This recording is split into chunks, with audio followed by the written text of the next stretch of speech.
정산종사님께서 무본편 21장에서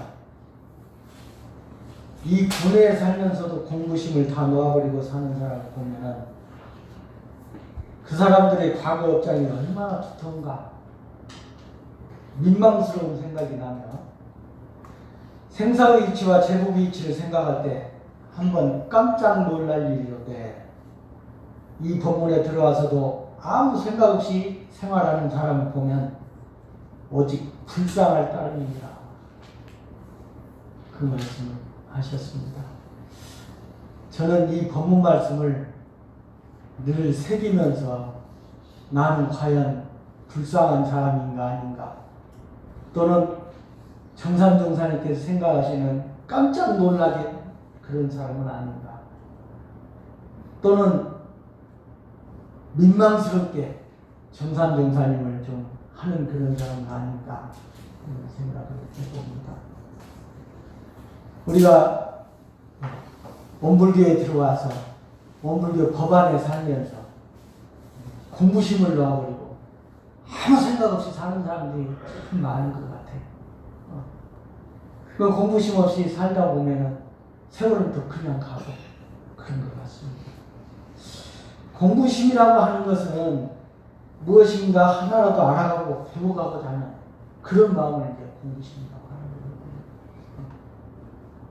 법회 하시면 법회 하나라도 알아가고 배워가려고 하는 그 마음이 이제 공부심인데 원불교 사전에서는 이제 진리를 깨치고 실천해서 인격을 완성하고 보온하려는 일관된 마음이 공부심이다. 그렇게 이야기를 하고 있습니다. 그런데 이제 대산종사님께서는 이 공부심을 도가에서 살아나야 할 4가지 마음 가운데 하나다. 그 말씀을 하는 것입니다. 도가에서 살아나야 할 4가지 마음. 그 4가지 마음은 뭔지 아시나요? 첫째, 신심. 둘째, 공부심. 셋째, 공심. 넷째, 자비심.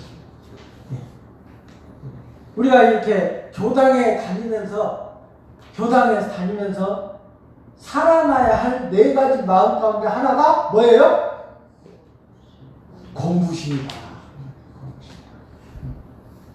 이런 공부심을 가지고 우리가 살아야 되는데 공부심을 가지고 살지 않으니까 교당에서도 티격태격, 직장에서도 티격태격, 가정에서도 티격태격 그런다 말이죠. 그래서 교당에 살면서 공부심을 놔버리고 사는 사람 보면은 그 사람의 그 과거 업장이 얼마나 두텁냐. 그 정산종사님께서 그걸 보니까 민망스럽다는 말이야. 말을 못하겠고 참 저 어리석은 중생 어찌할까. 업장 때문에 그러는데 그 업장을 정산종사님 녹여줄 수도 없는 일이고 어찌할까. 민망스러운 생각나. 근데 그것을 생사이치와 제국이치를 생각할 때는 보면은 깜짝깜짝 놀랄 일이다. 왜? 영생을 생각할 때는 죄를 안 지어야 되는데 죄를 지으니까 아무 생각 없이 살다고 깜짝 놀랍니다. 그래서 공부심을 우리가 이 군에 살면서 또는 교당 생활을 하면서 놓고 사는 사람들이 많이 있는 것 같아요. 그럼 공부심을 놓고 사는 사람은 어떤 사람이냐? 공부심을 놓고 사는 사람은 아예 공부에 관심이 없는 사람. 그런 사람. 그냥 교당에 이렇게 생활을 하면서 또 교당에 또 교도님들과 이렇게 하다 보면은 공부에는 아예 관심이 없고 생각이 없고 그저 사람이 좋아서 돌아다니고 이렇게 오는 사람들이 있어. 응? 그저 사람이 좋아서. 공부에는 관심이 없고 그저 사람이. 그런 사람이라도 얼마나 좋아요. 법회 때 온다고. 왜냐하면 콩나물에 물 주면은 그 크듯이 자기도 모르게 물이 들면서 공부에 관심을 갖게 되는 것이다.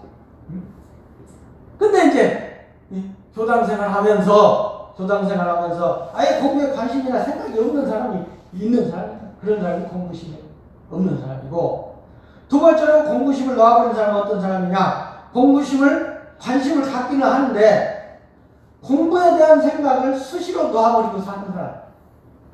결정적인 순간에 공부심을 놓고 사는 사람이다. 공부심. 결정적인 순간. 결정적인 순간에 자기의 고집이나 아집이나 또는 무지로 인해서 그 공부심을 놓고 판단을 잘못해버려. 그런 사람들이 공부심을 놓고 사는 사람이다. 그리고 또 세 번째로 공부심을 놓고 사는 사람은 어떤 사람이냐? 유문적 공부를 하지 않는 사람. 내가 뭘 해야 되겠다고 하는 마음을 먹은 사람은 그 마음을 먹은 바를 경계에 따라서 계속 그 마음을 지켜나가는 것이 공부심을 갖고 사는 사람이에요. 근데 그 마음을 어떤 경계가 되더라도 놓아버리고 사는 사람이 있어. 결정적인 순간에 놓아버리고 그 일을 실패로 또는 실수로 놓쳐버리는 사람. 공부심을 놓아버리는 사람이다. 유문적 공부를 안 해요. 그래서 유능할 자리에 유능을 해야 되는데 유능할 자리에 그냥 아무 생각 없이 지내는 사람. 그런 사람이 공부심을 놓아버리고 사는 사람이다. 그리고 이제 마지막으로 공부심을 놓아버리고 사는 사람은 어떤 사람이냐? 공부가 실천으로까지 일관되게 가야 되는데 일관되지 않은 사람이다. 공부가 실천되게 일관되지 않은 사람. 같이 이야기할 때는 그렇게 하겠다고 했는데 뒤 가서는 이제 엉뚱한 실천하는 사람. 또는 여기에서 이만하고 저기에서 저만하는 사람. 그래서 이제 공부심이 없이 그렇게 형편에 따라서 이해에 따라서 당시 상황에 따라서 바뀌는 사람. 그런 사람 공부심이 없는 사람. 그런 사람이 공부심이 없는 사람. 그런 사람들을 대종사님께서는 정상종사님께서는 민망스러운 생각이다. 여기에 그런 사람이 없죠? 없죠? 내가 보니까 없는 것 같아요, 여기에는. 이 자리에는 없는데 여기에 적을 두고 교당에 안 나온 사람들은 그런 사람이 아니라고 그러겠어. 그런 사람이. 그래서 공부심을 놔버리고 사는 사람은 어떻게 생활하고 있는가? 그것을 이제 말씀을 해주셨는데, 공부심을 없이 사는 사람은 평생을 살면서 공부하는 재미를 느끼지 못하는. 그냥 공부심이 없으니까 공부하는 재미를 못 느껴. 공부하는 재미. 그 공부하는 재미를 못 느끼니까 어떻게? 그 사람 삶의 재미가 없는 거야. 변화가 없는 거야. 변화가. 대종사님께서는 수행품 32장에서 뭐라고 하시냐면은 하나 먹고 말 한마디 하는 것이 작은 일이라 어찌 방심하리요 그랬어요. 어찌 방심하리요. 공부하는 사람은 무슨 일을 당하든지 공부할 기회가 이르렀다 해서 그 일을 잘 처리하는 것으로 재미를 삼다니 그랬다고 하죠. 일을 잘 처리하는 것으로 재미를 삼. 그러니까 우리가 일을 하나하나 원만하게 잘 처리하고 얼마나 재밌어. 그래서 보사님, 그래 안 그래요? 보사님이 사업을 하면서 일이 하나하나 처리가 되면은 그 재미가 기가 막히다고 해요. 왜? 그 일을 처리하고 그러면서 성취욕이 있어요. 네, 성취욕도 있고 또 뭐가 들어와? 그 말은 내가 안 했어. 그것도 들었다고 말이야. 그것도 들어와. 그러니까 그 재미로 어떻게 사업을 투자한다. 그 공부하는 사람도 마찬가지요. 공부심이 있는 사람은 하나하나 공부를 해 나가면서 거기에 성취욕을 느끼고 그 공부하는 재미가 진짜 재미다. 그러니까 어떻게 더 파고들어. 더 파고들어. 그런데 공부하는 재미를 못 느끼면은 그래서 공부하는 재미를 못 느낀 사람은 왜? 교당을 다니면은 1년을 다니나 3년을 다니나 10년을 다니나 똑같아. 변화가 없어. 과거 습관 그대로. 그대로 이렇게 막 툭툭 막 해버리는 과거 습관 그대로. 공부심이 없는. 왜? 공부심을 가지고 사는 사람은 자기 습관 하나하나 고쳐가는 재미, 거기서 참 재미를 느끼고, 공부심을 가지고 사는 사람은 신앙생활 하면서 신앙을 체험하는데 또 재미를 느낀다. 근데 그렇지 못하고 그냥 교당 다니는 사람은 어떻게? 변화가 없는 거야, 변화. 그렇게 재미를 못 느끼고 살아. 참 재미를 못. 두 번째로 공부심 없이 사는 사람은 어떻게 되느냐? 삶의 발전이 없고 후퇴되고 공부가 퇴전해서 보통 사람하고 똑같아. 그러니까 공부심 없는 사람은 교당 다닌 사람이나 안 다닌 사람은 똑같다는 말이야. 그러니까 다른 교당 안 다닌 사람들이 손가락질해.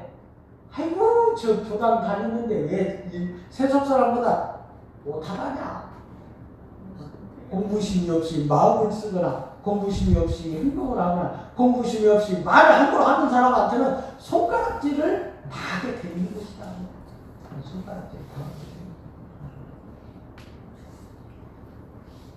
정산 목사님께서는 뭐라고 말씀을 하시냐면은 얼음이 열려면 북풍이 계속 불어야 된다. 얼음이 열려면 계속 북풍이 불어가지고 몇 도까지 가야 돼요? 0도 이하까지 가야 된다. 0도 이하까지. 근데 얼음이 안 오는 경우는 만일 북풍이 조금 불다가 남풍이 불어버리면 다시 녹아버리는 것처럼. 녹아버리는 것처럼 상대력을 얻으려는 사람은 언제나 공부심을 가지고 살아야 할 것이요. 만일 공부심을 놓고 보면 다시 후퇴하게 되나요? 그 말씀을 하셨어요. 공부심을 놓아버리면 공부에 범위가 후퇴가 된다. 근데 어물도 범위를 한번 올라가면 내려올 줄 몰라. 내려올 줄 몰라. 우리 보사님이 속이 있어서 웃으신가 어쩔까 모르겠지만 올라가면 내려올 줄 모른다. 그럼 내려오기도 해야 돼 앞으로. 내려오기도. 왜? 공부심이 계속 정진되지 않고 그러면은 내려오기도 해야 된다.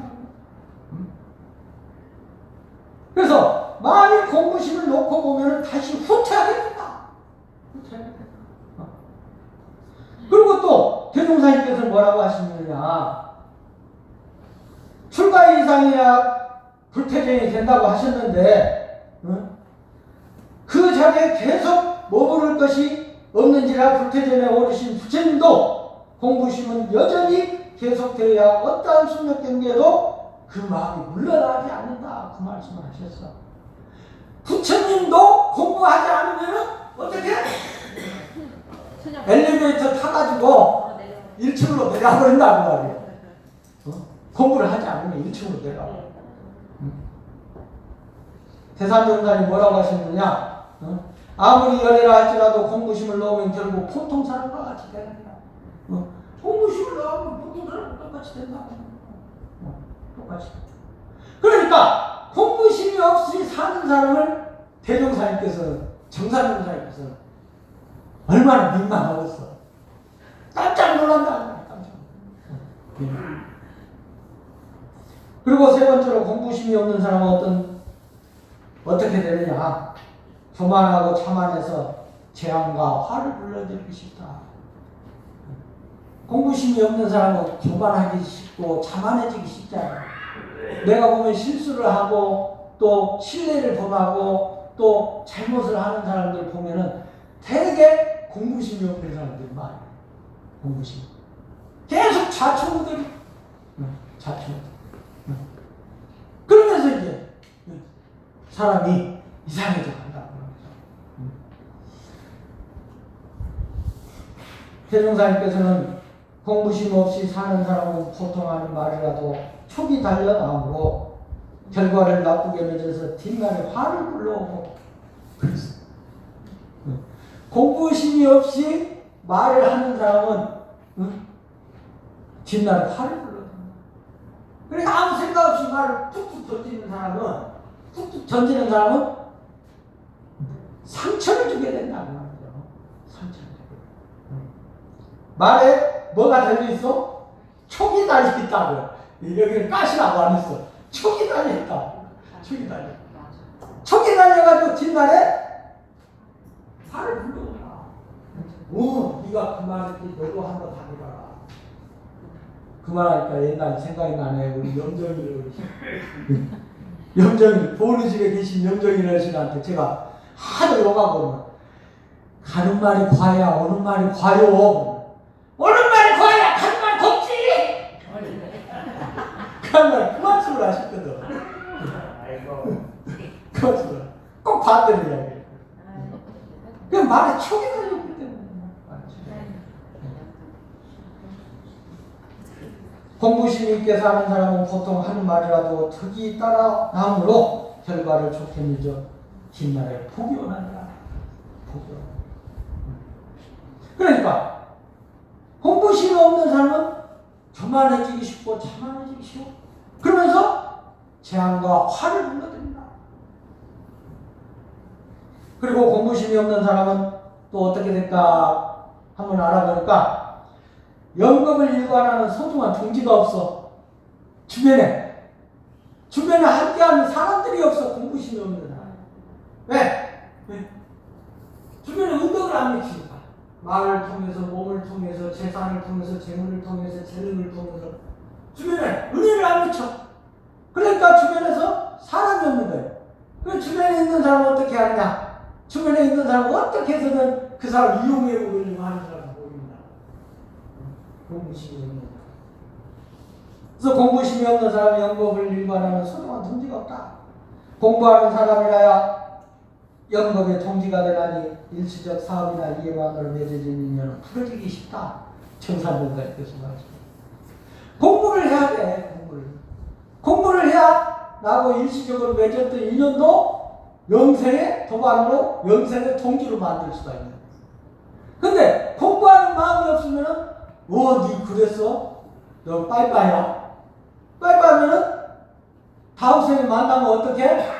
다음 생에 만나서 악수하겠어요? 악수하죠? 아이고 반갑다 이원수야. 그렇게 먼저 악수할 거예요. 아이고 반갑다 이원수야. 근데 공부심 있는 사람은 아무리 나에게 해를 미쳤더라도 아무리 나에게 나쁜 말을 했더라도 공부하는 자세가 되어 있기 때문에 그 사람은 내 사람으로 만든다. 그래서 다음 생에 만나면 포옹을 한다고 말이에요. 악수가 아니고 포옹이다. 포옹이다. 그래서 이러한 공부심을 가진 사람은 이러한 공덕이 미치게 되는 것이다. 그래서 공부심을 없는 사람은 그런 사람이다. 그래서 우리가 공부심을 갖고 살아야 되는데, 공부심을 가지려고 하면은 어떻게 해야 되냐? 어떻게 해야 되냐? 교전을 자주 봐야 될 것 같아요. 교전을 자주 봐야. 경전을 자주 봐야 공부심을 가지. 그렇지 않으면 공부심을 가질 수가 없는 것이다. 대종사님께서는 경전이라고 하는 것은 공부인을 하여금 공부하는 길을 알려준다. 공부하는 길을. 그러면 공부심을 갖고 있으면 공부하는 길을 알 수가 있는 거예요. 경전을 자주 보면 경전을. 두 번째로 공부심을 자주 가지려면 어떻게 해야 되냐? 법회를 자주 보고 설교를 잘 들어야 될 거야. 몸은 여기가 있는데 생각은 다른 데가 있는 사람이 지금 이 자리에 없죠? 네. 몸은 여기가 있는데 마음은 지금 저기 지금 집이 가 있다든가 그런 사람. 그러면 안 된다.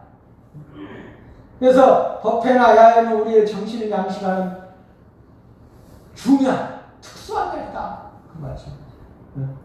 우리의 정신의 양식을 장관하는 특수한 날이다. 그런 날을 우리가 자주 만들고 자주 갖게 되면은 공부심을 가질 수밖에 없는 것이다. 가질 수밖에 없는 것이다. 그리고 또 세 번째로 공부심을 자주 가지려고 하면은 살아있는 법문을 많이 듣고 보고 깨달아야 된다. 그러니까 보고 듣는 공부를 많이 해야 돼. 그것이 이제 산 공부라고 했어. 이 교당에 와서 설교를 듣는 것도 중요하지만은 현실 생활 속에서 다른 사람의 마음 쓰는 것을 보는 거야. 그러면서 아 저렇게 살면 안 되겠구나. 그것이 살아있는 건데. 또 이제 대종사님께서 대종경에 말씀을 하셨잖아요. 돼지 이야기를 했잖아요. 돼지. 돼지가 알곡식을 주니까 살이 찌더니 다른 걸 이제 그걸 안 주니까 여기어 가고 있다고 그러니까 그대가 산 공부를 하도다 해가지고 뭐라고 했느냐, 이것이 곧 산경전이로다. 잘 살던 사람이 졸지에 가난해져서 받는 고통이나 권세 잡았던 사람이 졸지에 이를 잃고 받는 고통이 다 이와 다를 바가 없다. 그게 살아있는 경전이잖아요. 살아있는 경전을 보고 깨달았어. 대종사님 깨우침을 주셨어. 그런 산 경전을 자주 볼 줄 알아요. 그래서 그 속에서 공부심이 솟아나는 것이다. 마지막으로 공부심이 자주 나오려고 하면 어떤 것이야? 스승의 지도를 잘 받아야 돼. 스승의 지도. 자기 고집, 아집 그런 걸 놔버리고 스승의 가르침을 잘 받들어야 공부심이 나날이 살아날 수가 있는 것이다.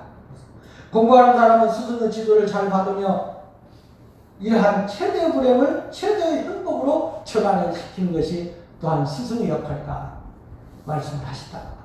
그래서 스승의 지도를 잘 받았을 때 공부심이 나날이 살아나는 것이다. 스승의 지도를 받고 내가 그쪽으로 변화하고 그쪽으로 또 발전이 됐을 때 더욱더 살아나지 않죠. 더욱더 살아나. 사업하시는데 멘토가 있잖아요. 멘토 말을 잘 들으면 어떡해?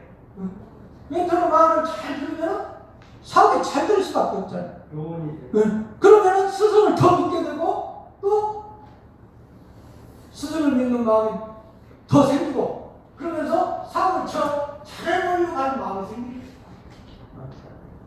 그래서 공부심을 하려고 하면 그런 스승의 지도를 잘 받아야 되는 것이다. 대사님께서 뭐라고 하시냐면은 공부심 없는 것이 큰일이지 공부심만 갖고 나간다면 비록 천년이든 백년이든 성불은 받아놓은 말자리라 그 말씀을 하셨어요. 성불은 받아놓은 말자리다. 공부심만 갖는다면 백년이든 천년이든 성불을 하게 된다 이 말이에요. 그런데 공부심을 놔버리거나 공부심이 없어버리면 성불을 할 수가 없는 것이다. 그래서 공부심 없는 것이 큰일이지 공부심만 갖고 나간다면 걱정할 것이 없다. 그 말씀을 하셨어요. 그래서 오늘 이 자리에 함께 하신 우리 교도님들 공부심 갖고 살아갑시다. 예, 감사합니다. 네, 소정 공부 감사합니다.